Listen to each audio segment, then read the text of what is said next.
Greetings and salutations, my dear viewers. I am the alter ego of Nick. My name is Virgil Preston Hammerschmidt, and I am here to describe the truly great film that is one of the many entries in Mario Bava's filmography. Today we are talking about Planet of the Vampires. Gore, shock, eerie music, wild special effects, a psychological thriller that should keep the young on the edge of their seats, says Variety. Get sucked into a chilling film daily black hole of cosmic creepiness when an evil alien race zeroes in on a crew of unsuspecting astronauts, turning them into zonked out zombies.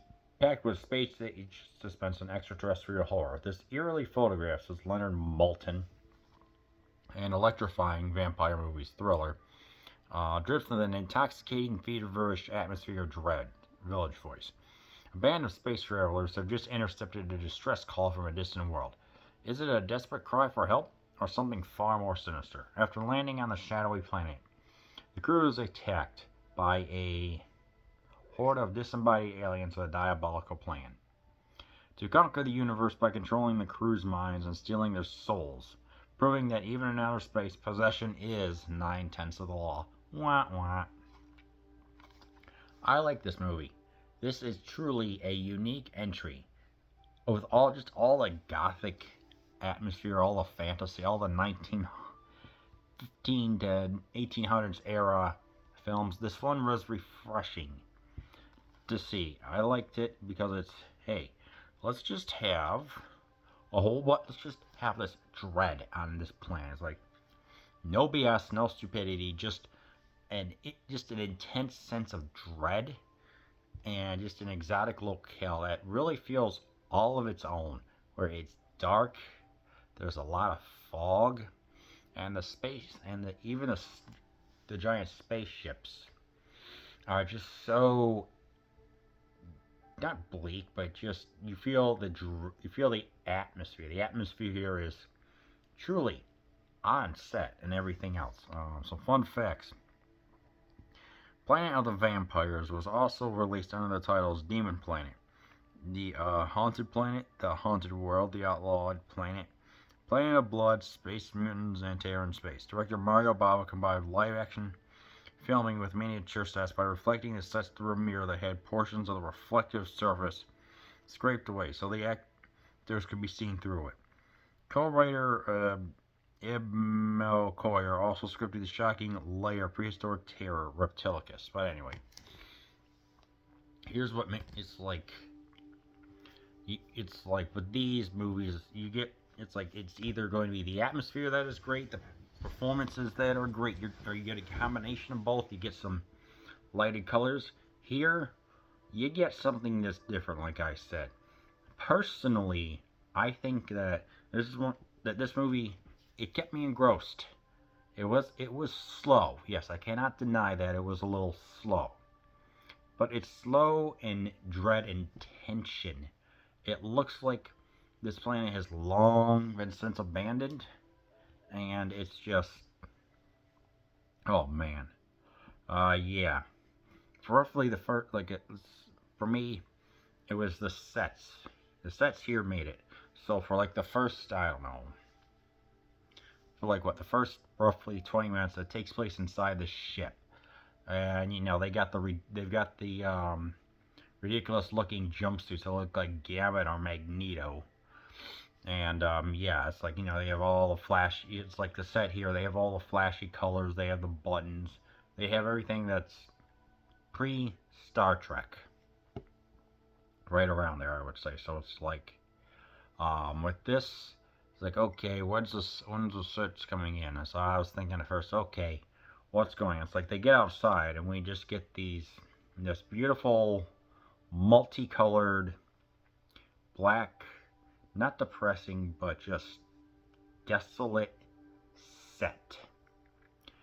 And when you look at it, you just think, dang. So it's like, yeah, I'm looking at them like, okay, so they're going around exploring, trying to get a feel for everything, and at first, I'm a little bored. I was feeling ennui, and I'm like, okay, what's going on? Then eventually the stakes get raised enough to where things are like, okay, why do we have some vampires? Like, where are the planet of the vampires? Is it going to be like Nosferatu, Dracula, or those little F-wads that sparkle? Well, turns out it's a different kind, but it's like, it's the, leech in the sense of leeches, like how a vampire would just drink the blood right here. This is just more of like enveloping and possession of a body, in that sense, since we don't actually know what the vampires look like. Just outside of fog, which Nosferatu did invoke. It was even pretty much seen in the 1922 movie, so it's like that. It's a good just sense. Yeah. But what, with all these sets and everything, it's like, okay, what do we have? Black, we've got some strobe lights, and we have an amazing look at these two spaceships that landed, and it's like, okay, get the giant parts, get the force perspective and everything else. A particularly interesting part was when one of the females and the Captain Mark Lay, I think his name was, go inside a room, and we happen to see like they get locked in, and there's just this skeletal creature skeleton, and it's just been dilapidated, and they get locked in. Of course, the air is just being sucked out through a vent. It's being extracted through a vent, and they don't have much time. Let's use a tuning fork to try and find an egress. Go up against the door. Bong. It's like, it's like trying to find it. Nope. Instead, they find a little switch, little like contraption or whatever, and it opens the door for them, which was a unique way. It is definitely a standout scene, just the way how everything looks. I'm like, dang. It's like, we can just see the vastness of this planet.